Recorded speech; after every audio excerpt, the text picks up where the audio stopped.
Hi there, I'm Hannah. I stood in front of the mirror, smoothing down my floral maternity dress. My baby bump was clearly showing, a constant reminder of the new life growing inside me. Today was supposed to be a happy day, my baby's shower, but as I looked at my reflection, I couldn't shake off a feeling of worry deep in my stomach. Hey, you ready? The guests will be here soon, Mark called from downstairs. I took a deep breath, forced a smile, and made my way down. Mark was busy in the living room, setting up chairs and hanging the last decorations. He gave me that charming smile, the one that made me fall in love with him years ago, but lately, it felt distant. "You look beautiful," he said, giving me a quick kiss on the cheek before going back to his tasks. I wanted to stop him, to make him really look at me, and ask why he seemed so distracted lately, but I held back. Today was about celebrating our baby, not bringing up our issues. The doorbell rang, and Claire burst in, arms full of gifts and decorations. "Hannah, you look amazing. You're glowing," she exclaimed, giving me a warm hug. I relaxed, grateful for her support. "Thanks for coming early to help set up," I said as we started arranging snacks and games. Claire lowered her voice. "How are things with Mark?" I glanced at my husband, who was now fiddling with the sound system. "Fine," I lied. "He's just busy with work, you know." Claire narrowed her eyes, but didn't press further. I knew she could tell something was off, but I wasn't ready to talk about it. Not today. More guests started arriving, and soon our home was filled with chatter and laughter. I played the part of the happy mom-to-be, accepting congratulations and admiring baby clothes and stuffed animals. But I kept glancing at Mark, who seemed more interested in his phone than the party. "Well, if it isn't my little girl all grown up," a familiar, gruff voice said. I turned to see my dad, David, walking in with a huge gift box. "Dad, you made it," I said, giving him a hug. He awkwardly patted my back. "Wouldn't miss it for the world, sweetie." "Now, where's that son-in-law of mine?" I cringed a little inside. Dad never fully approved of Mark, and their conversations were always tense. "He's over there, Dad." "Please, be nice," I said. Dad grunted and walked over to Mark. I watched nervously as they exchanged stiff handshakes and forced smiles. Claire appeared beside me, handing me a glass of sparkling cider. "Your dad's still giving Mark a hard time, huh?" I sighed. "Some things never change. I just wish they'd get along, you know? For the baby's sake, if nothing else." "Speaking of the baby," Claire said, her tone shifting, "have you and Mark talked about your financial situation?" I felt my face flush. Our growing debts had been a constant source of stress, especially with Mark's recent pay cut. "We're working on it," I mumbled.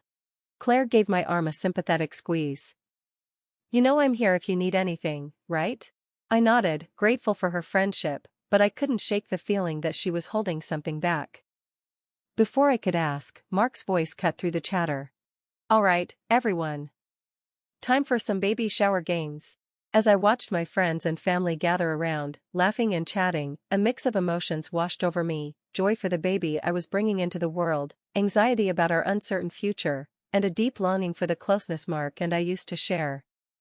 I placed a hand on my belly and felt a soft kick. No matter what challenges lay ahead, I knew one thing for sure: I would love this baby with all my heart. Maybe, just maybe, this new life would bring Mark and me closer again. Little did I know, the baby shower was just the beginning of a journey that would test everything: my relationships, my marriage, and even my own identity. The room buzzed with laughter and conversation as we moved on to the gift opening. I sat in a chair decorated with pastel ribbons, surrounded by presents.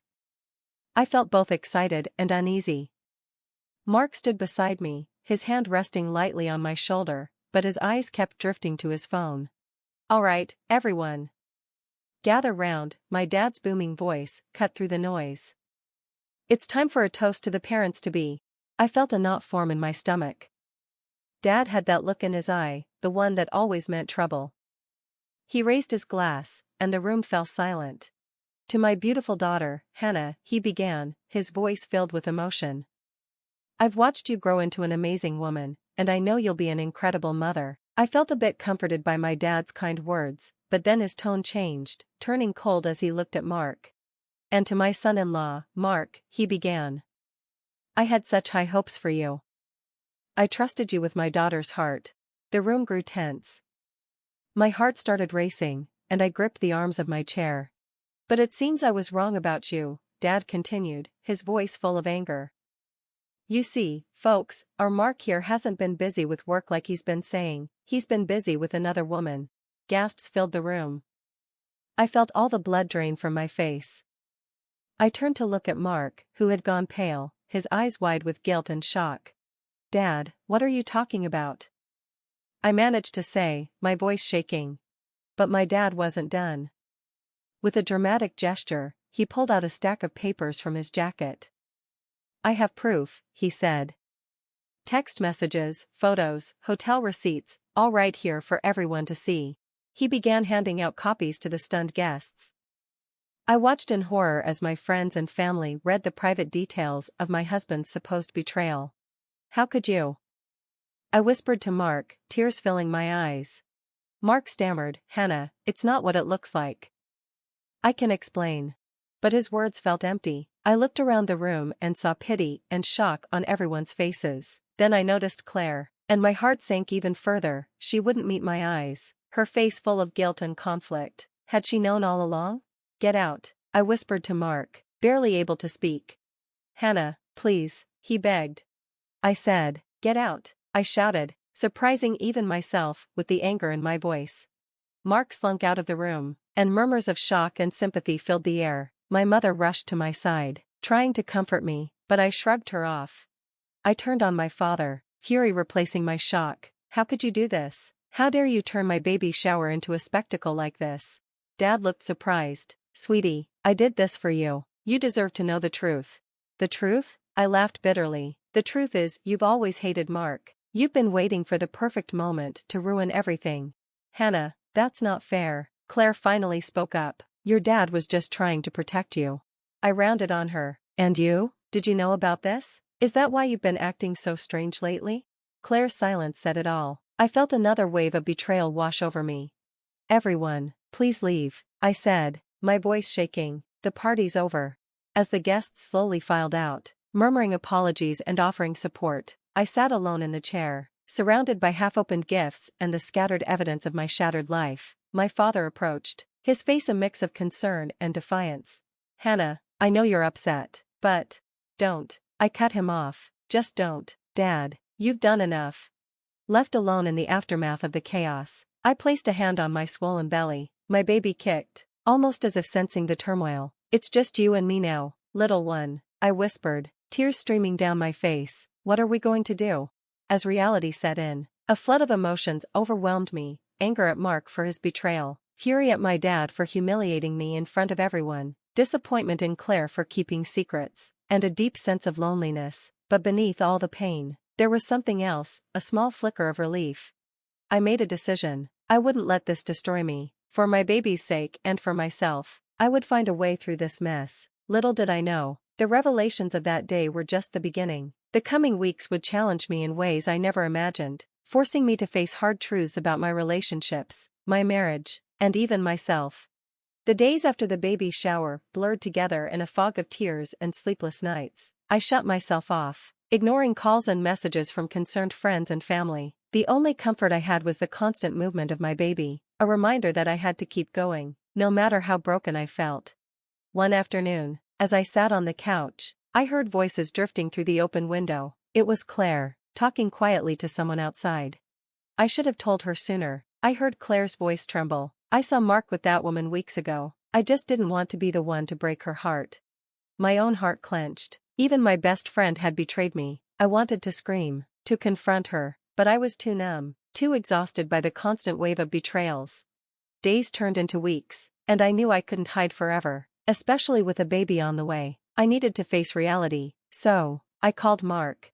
He arrived looking worn out, dark circles under his eyes. As soon as he saw me, he broke down. "Hannah, I'm so sorry," he sobbed. "I made a terrible mistake. I never meant to hurt you."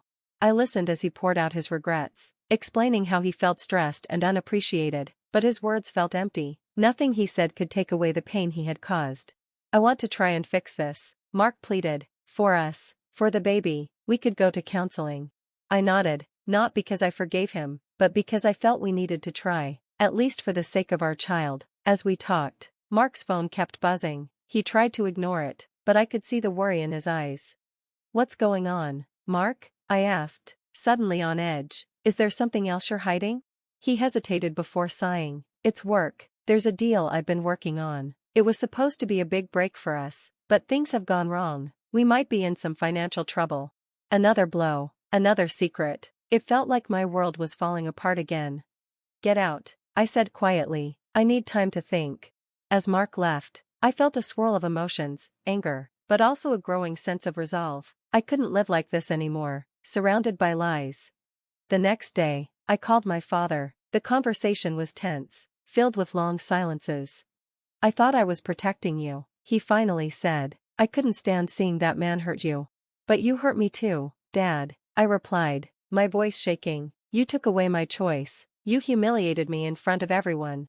He didn't have an answer for that. As we ended the call, I felt a weight lift from my shoulders. I had finally spoken my truth, and now I could begin to heal.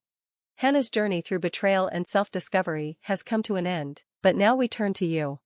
If you were in Hannah's position, would you give your marriage another chance after such a public betrayal, or would you walk away? Consider her situation, a baby on the way, financial troubles, and the involvement of family and friends. What would you do? Share your thoughts in the comments below. Your perspective could help others in similar situations. If you found Hannah's story compelling, please like this video. It helps us reach more people who may benefit from these discussions. And if you want more content exploring relationships and personal growth, hit that subscribe button. Your support means everything to us and helps our channel grow. Remember, every view, like, and comment helps build a community where we can openly talk about life's toughest moments. Thank you for being part of this conversation.